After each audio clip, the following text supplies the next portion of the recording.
Welcome to the TCU Innovates podcast. For over 150 years, Texas Christian University has been at the forefront of innovation, and we're just getting started. I'm TCU Chancellor Victor Boschini. And I'm TCU President Daniel Pullen. We are your hosts of TCU Innovates. We highlight the latest stories of innovation and thought leadership across our community. Dream big, be bold. And lead on, Horned Frogs.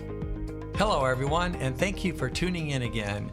This is Victor Boschini, and today I have with me Ms. Kelly Lee, the Director of Student Activities at Texas Christian University. Kelly, thanks so much for being on the show. Thank you for having me. I'm excited to be here. Oh, we appreciate it. And you know, we have millions of listeners that'll hear everything you say, so that's cool. First, Kelly, tell me how you first came to TCU. So, funny enough, I am a graduate for both my undergrad and my master's here at TCU. I actually was at the TCU football game against Wisconsin on January 1st, 2011. AKA the Rose Bowl. AKA the Rose Bowl. And I had applied to TCU and had gotten in. And I won't say that it influenced completely that I was coming to TCU, but it was a big influence on how I got to TCU and my excitement, just because I loved the crowd and the energy already. And I was in California. So the fact that that translates to California, I was like, I think I will find my place here. And so I did my undergrad and my grad school at TCU. And then literally out of grad school, I was hired as the coordinator of student activities. And I have now been here. I think I'm in technically my 14th year, if you include undergrad and grad school. Right. 8th year professional staff. Well, tell me this, Kelly, then you must have had a good undergraduate experience if you kept coming back. What were you involved in as an undergrad? Yeah, I loved undergrad. I was actually involved in student activities. Surprise.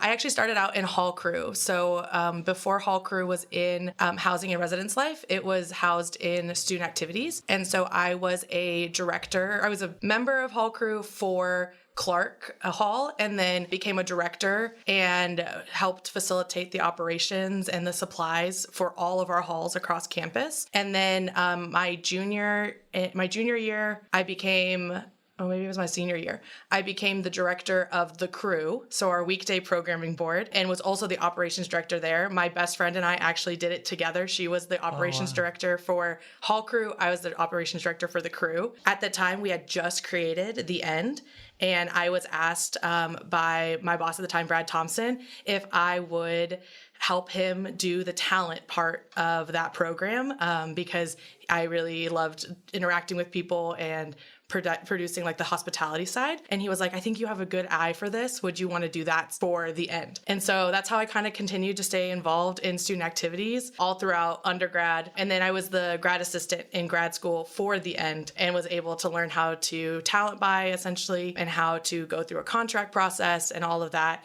in order to better equip myself when I became the coordinator. So fast forward now, you have your job at TCU. You start as the coordinator of student activities, correct? Yeah. What does that involve? Because if I'm a person listening, I might not know exactly what that means. Yeah. So as the coordinator for student activities, I advised The End. It was like a full circle moment going from grad school into my professional job.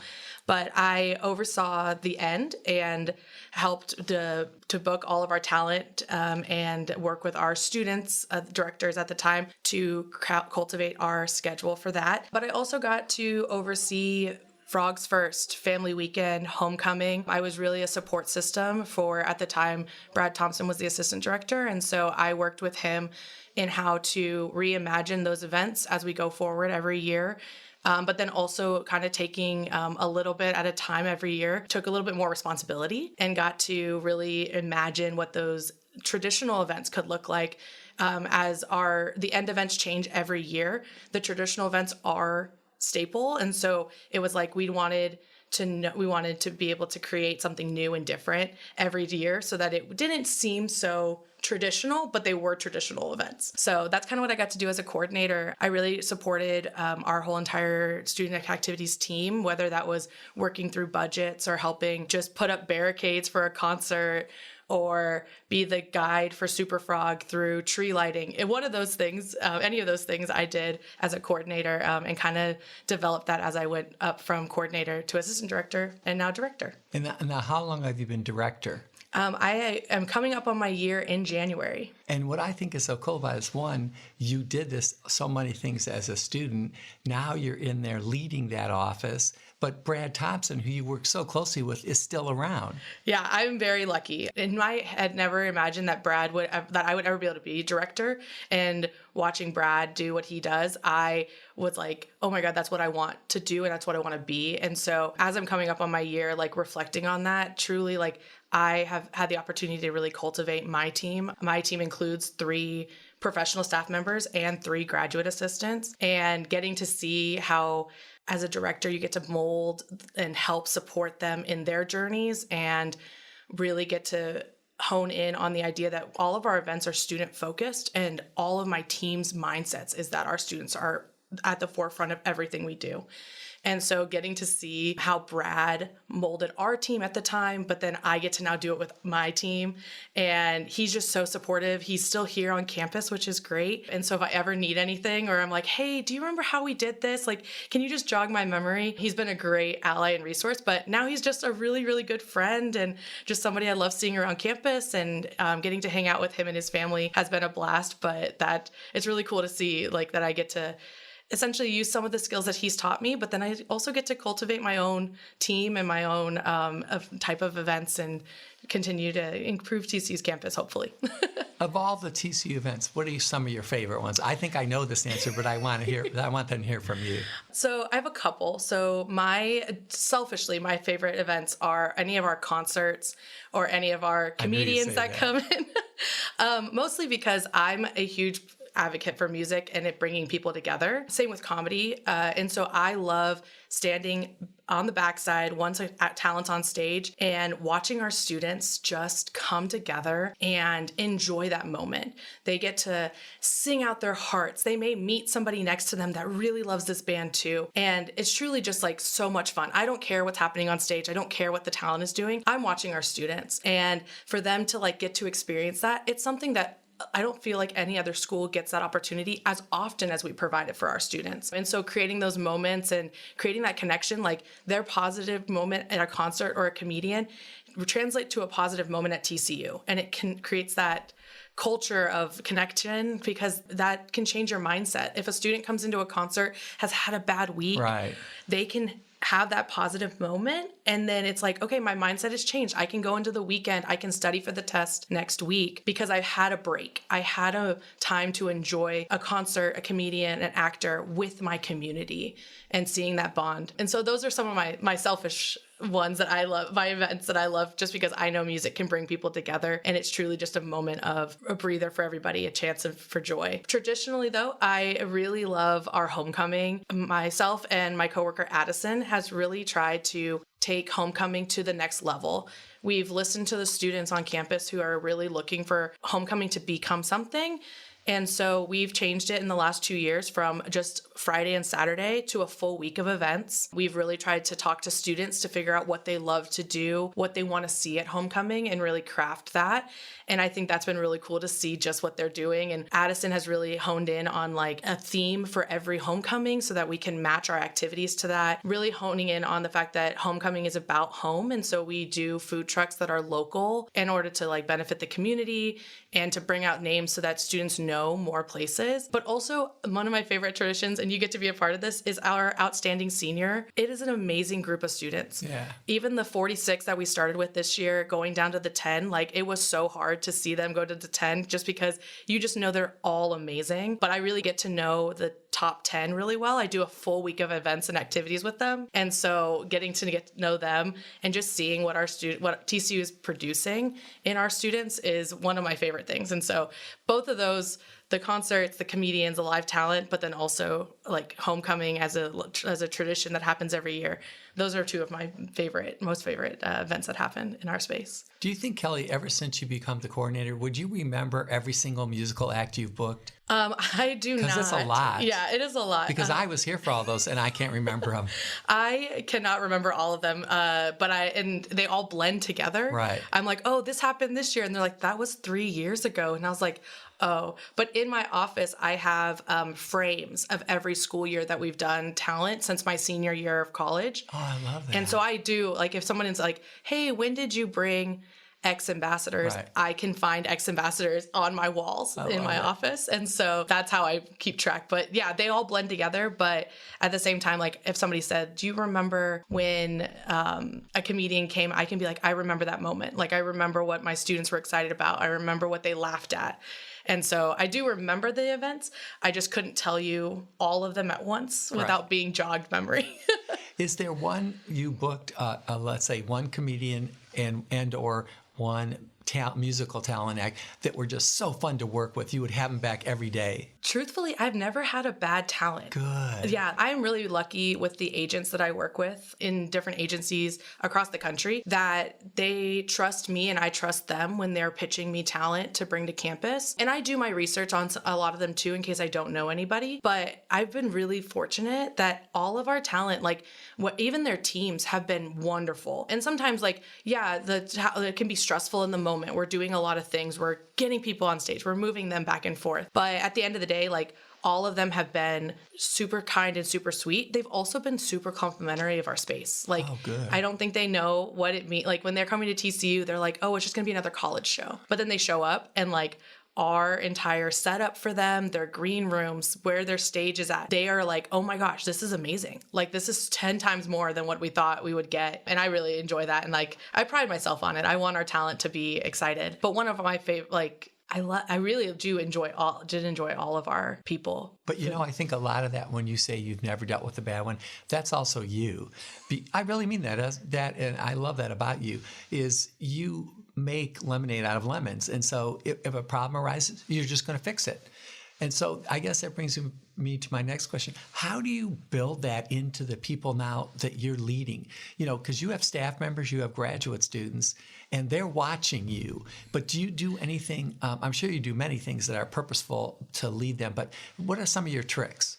I would love to say that I have like a whole trick up my sleeve, but I just try to mirror what I want to see out of my team, want to see out of my students. I would try and make sure that what I am doing, or if I'm asking somebody to do something, it's something I would do as well, or they've seen me do it. Right. And so for my team, a lot of our motto is we do yes and. So we will help a student org, we will help a student, we'll do our programmings as much as we can. But if we need to be like, yes, but let's think about this, or yes, and what about these options?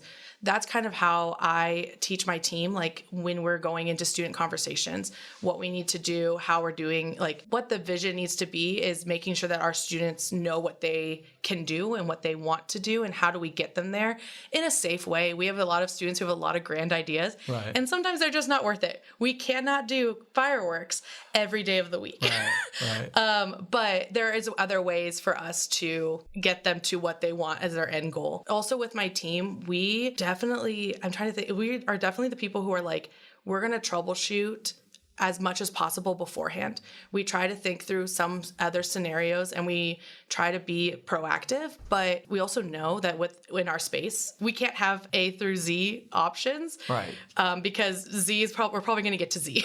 And so my team knows, like, I trust them. And our whole philosophy, even with our students, is that failure is okay as long as we can fix it. And as long as we can talk about it and figure out what to do better next time, especially with like our students, I may forget to do something or be behind on something. And I'll talk with a student to be like, hey, you also see how I'm like, if I'm behind on something, I don't expect you to always be on top of everything, but you do have to still do it. It's still an expectation. And so I think for me, like, again, mirroring what I expect to see from them is one way that I really try and hone in on my team of being like, I may be stressed out, but nobody out in the crowd is ever going to know I'm stressed. And that's how I expect all of us to function. We're all going to have moments where we got to figure out and panic, and that's okay. We all are going to have those moments where we may have done something just slightly different or slightly wrong. But if we can have a conversation and we know that our students, like what we're doing is for our students, and we have that backing, then as long as it got done, I'm not worried about it. We'll talk about it later. We'll fix it for next time. But if we're being student focused and we are troubleshooting as best as we can, I can't ask any more from my team. I'm trying to think of other tricks that we do, but that's what, like, a big thing is, like, I just try to mirror what I'm asking my team to emulate and what I'm asking our student leaders to emulate. I mean, our programs, 2 of our organizations, so the End and the Crew, are completely student run. And so they get to pick their events, they get to plan them out, they get to be there to set them up. And so sometimes the event may not work. Right. And that's okay. But I'm like, okay, let's assess what didn't work. I'm not mad at you for it not working. I want to talk about how we make it better for next time, because it's okay. You're in a safe spot at TCU making these decisions. Let's talk about what happens, like, in a real world situation. You can't make that mistake, but here you can practice how we fix a mistake before it happens. And so that's kind of what the mindset we go with our students and with our staff. I always think one of the hardest parts of your job is getting a handle on students, what they actually want, because it changes so fast. And I know you work with a lot of student groups. So I guess my question is, how do you assess, like, whether the Beatles or 2 Chainz will go over next week? And then do you work with students to figure that out? And then follow-up question on that. Have you ever done an event where you thought, this is going to be great, and 40 people showed up? You thought you were prepared for 4,000? Yes. So yeah, I've done that. Yes. Truthfully, I really lean into the students in deciding what events we do and how we do them, especially, like, because we work with so many student orgs, we are working with them to figure out what they want their event to look like. And so they're creating something that their group wants. So that one's easy because I can be there. Our team can be there for those student orgs because they're custom. But our other programs, I mean, they're all student run and student facing. So our students all get a say. The End, for all of our weekend programming, that whole organization does a full meeting that is just listing out talent that they're interested in.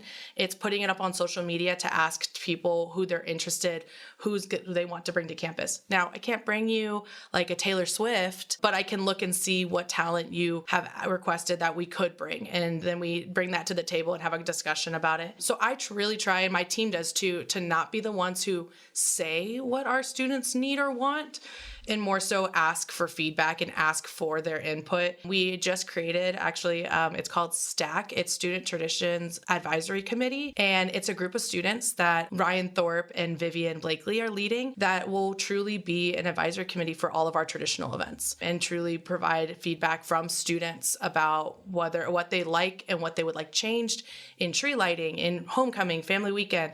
And then we've also tasked them with creating something in the spring, as we don't have a traditional event in the spring. Oh yeah, that's a good idea. Yeah, so they're creating that, and we're really excited for that opportunity. But a lot of the events that we do, we really hone in on students being able to provide us feedback, tell us what they want. The crew is awesome. They pick their own events and they craft it based on what their team wants, knowing that the mentality is we're looking for lollipop moments. So we want a student to show up to an event and be able to take a buntini or pet a goat and have that moment of joy. And that's what we're looking for in those events. And so that's kind of the background for the view of what the crew is doing for their events. I have done an event.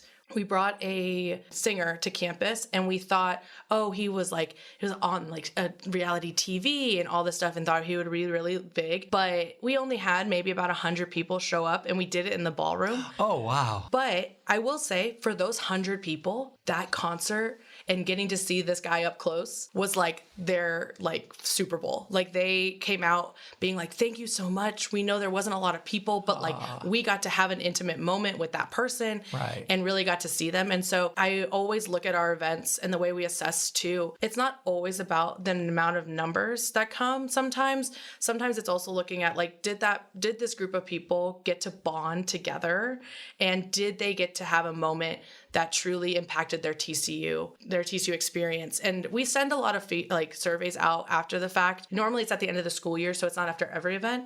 But for that event, we know that the students that came out were like, this just really made our Friday night great. And we just really enjoyed getting to see a talent, and we'll come to any concert you ever produce, no matter what, because we just love being here. And so that's kind of cool to see. And I don't want that to happen. I would love to be on top of whoever is popular at the time and make sure that our shows and comedians and things are people that people want to see. But at the same time, I know sometimes there's a lot of things that happen at TCU. There's a lot of events. And so sometimes it just doesn't always work out. But those group of students, I just want to make sure they have a good time.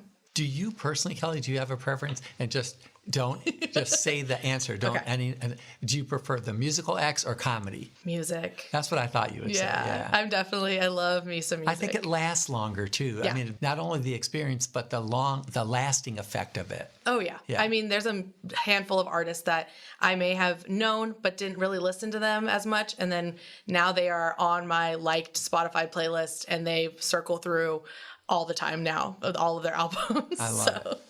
You know, a big thing people talk about TCU is this connected culture we have and how everybody's connected at so many different levels. And I totally agree with that.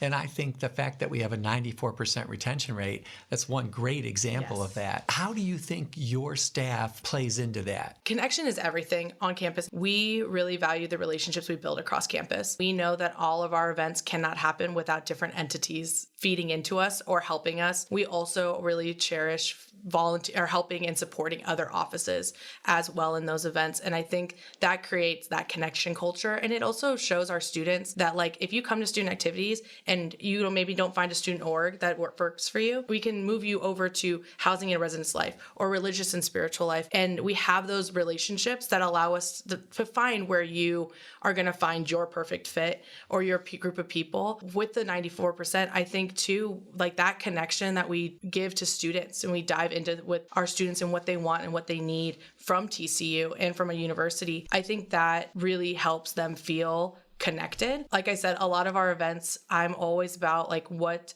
is going to positively connect a student to TCU. And sometimes that's through a student org and the relationships they make there. Sometimes it's through the relationships they meet at somebody at Frog Camp or a relationships that they meet through somebody at, we had a story or a student tell us that her best friend she found at the paint party at Frogs First. And the fact that they were just at an event together, that's how they've met. So things like that, I think, show our connection culture and how important it is to make those connections. But as a staff, like we mirror that by bringing in other departments to help with our events. For by us extending our help to other departments so that our students know that like it's not all about just one person or you or one org. You can do things better if you come together and you connect. One of my favorite things though, that when we talk about the 94% retention rate is there was an event that I remember we did 2 comedians last fall, and that event on a Friday night had happened right after we had a student death.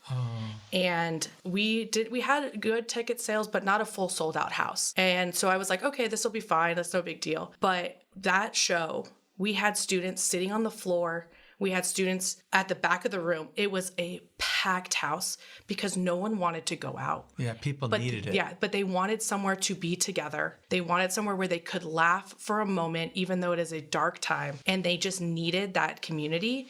And for me, that was a big, like, aha moment that we could provide that. Like, they may not have all enjoyed the comedy. They may not have all, knew they were going to be there that night. But they needed somewhere that felt safe. They needed somewhere where they could be with their friends, where they could laugh, where they didn't have to think about it. And it truly just was like, this is why we do what we do. And that just happened to be in a very big space that we could see it. But I know that there's other spaces on campus that do the same thing. And you have those moments where students come in and they flood into your space because that is where that connection is, that relationship is, and they feel that they can be themselves and safe in that area. That is why people stay here, is because we are uniquely different in the relationships we build. And we create those spaces and we bring people together. And so that 94% stay here because they've been influenced by a student org, by a program, by a department that has told them that you belong here. You're going to find your way here. You're going to make it. And we're going to be there for you on their way out. I love that. And then I guess do you get pleasure out of watching like a student leader start as a freshman and develop into the leader they become when they're a senior? Yeah, I really enjoyed that process. Do you ever think like, hey, that was me? Yes. Sometimes I have to be reminded, especially recently in becoming the director. People are like, you realize you started as a student director. Right, and I was like, oh my God, that is so true. But it is so cool to see. I think my initial pathway was not through higher ed. I didn't initially think I was going to be in higher ed. What was your major undergrad? My undergrad is in child development and my master's is in strategic communication. So right above us is where I took my master's classes. My initial plan was not to go into higher ed, but I love my events that I do. But I think the reason I stay is because I've gotten to see this development of students that I never really thought about. I have gotten to see years after years of students go from their freshman year to graduation. And especially like I love doing Frog Camp before these first years even get to campus. And I have gotten to go to graduation to see so many of those students that I met their freshman year graduate. And so it's really cool. Or like this year, I have 2 directors in the end who have been student directors for, this is their 3rd year. And it is fascinating to watch them grow and to talk to them about how, remember when you started off and like you guys didn't want to be in front of a group, you didn't want to be like center of attention. And now you're leading this organization and you're making phone calls to vendors, then representing TCU on a like outside of just the end. And so it's really cool to see that. But then also like all of our teams are so mixed that like I know that like watching some of the people that Addison has worked with and getting to know them, but then watching them grow, or like Ryan Thorpe, who I've watched grow exponentially over the last couple of years, from Frog Aids into doing our new stack program. Like just watching that, it's so cool and fascinating, and knowing too that hopefully we've been that part of the impact on their journey is also really fun. And then they all come back. That's my favorite part, is all these students that come back and visit afterward. I'm like, oh my God, you're married or you have kids. And I love that piece too. So it's really cool. I have no doubt that you have been a mentor to countless kids, students, young men and women.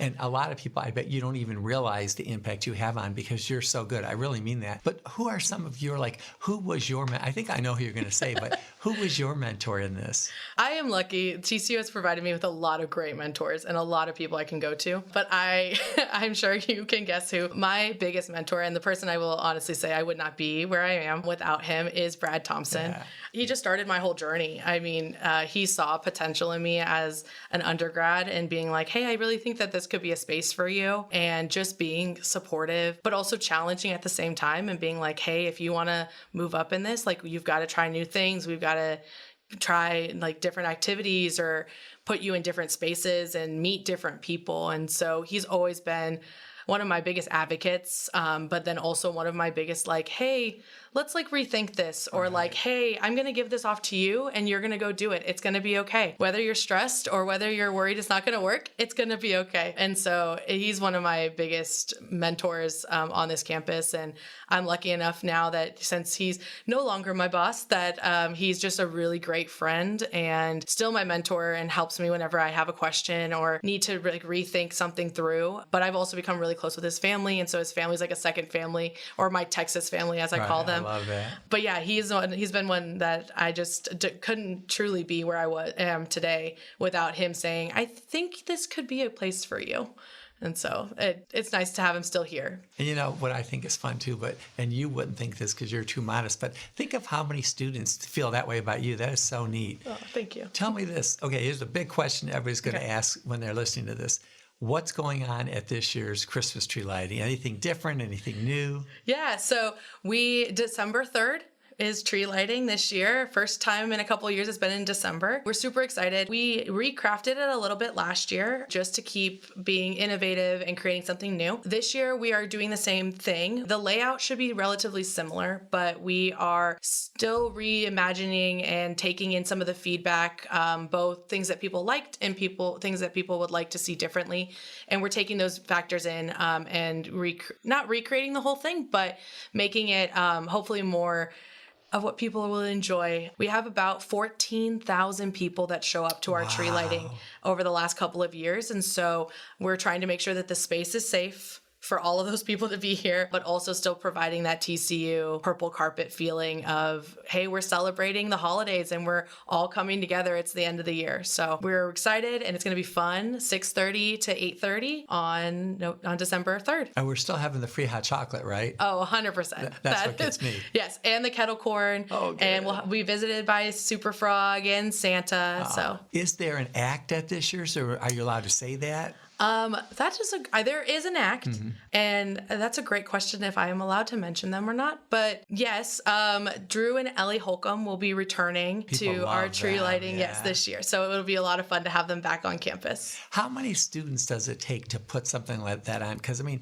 you have 14,000 people. That's a lot of hands on deck. Yeah, we use all of our student programming groups to help with different activities throughout that week, but also throughout that day. We also really heavily rely on the connections within our departments. So our unions team, TCU PD, our housing friends, a lot of our LSI partners, they all come in and help, whether it is setting up barricade in the morning or it's making sure that all the food is out, making sure that Sodexo is there to help pass out that hot chocolate that you love and all of that. So it's truthfully like departments and TCU coming together and all of our students who are also have that programmatic mindset that can help kind of organize and make sure everything goes smoothly. So literally, this is more than 100 people, way more than 100 people. When you consider the police, the housing people, the student activities people, man, it's a lot. Yeah.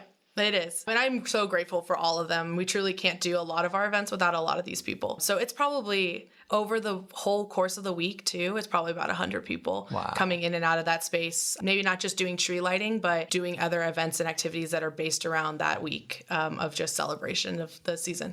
Okay, Kelly, the theme of these podcasts are big ideas. Yep. So for my final question is, do you have one big idea you would love to see happen at TCU that maybe right now we can't afford or for some reason we can't do, but if everything was working in your favor, what would you do? You're giving me so many. Well, you mentioned Taylor Swift earlier. Yeah, I would love to do.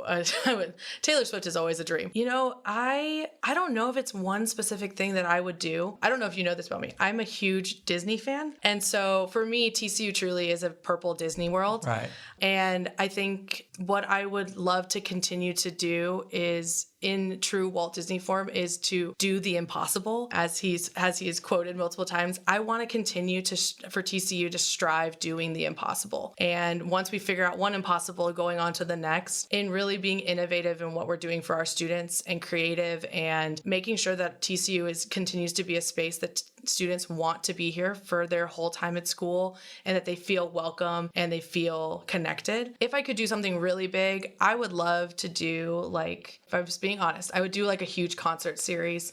I would love to have a variety of bands come out so that everybody has a little bit of what they like. Yeah. But also just any type of event that truly brings together all of our students. I know we can't do like another tree lighting, but something in the spring. I am really looking forward to seeing what our students can create. But that's like my big dream, is I want us to have a spring tradition that students are super excited about and can get behind. And so I think that's big picture, big ideas would be, I want to keep TCU moving in the direction of like, let's do the impossible. Let's be the best university that we can be. But also I would love for us to create something in the spring that our students truly own and take advantage of, that truly shows our TCU spirit and pride.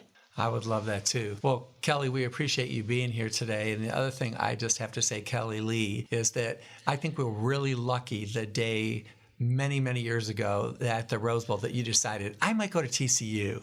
So thank you very much. Well, thank you. I am very grateful to be here, and I love everything that we've been able to do throughout this university and throughout my time here. So keep going. As I'm staying here, don't you worry. Keep going. Good. Thanks. The TCU Innovates podcast is recorded at the KTCU studio in the Bob Schieffer College of Communication at Texas Christian University. Special thanks to our student producer, George Kamar, and the entire TCU team for supporting our show. Go Frogs!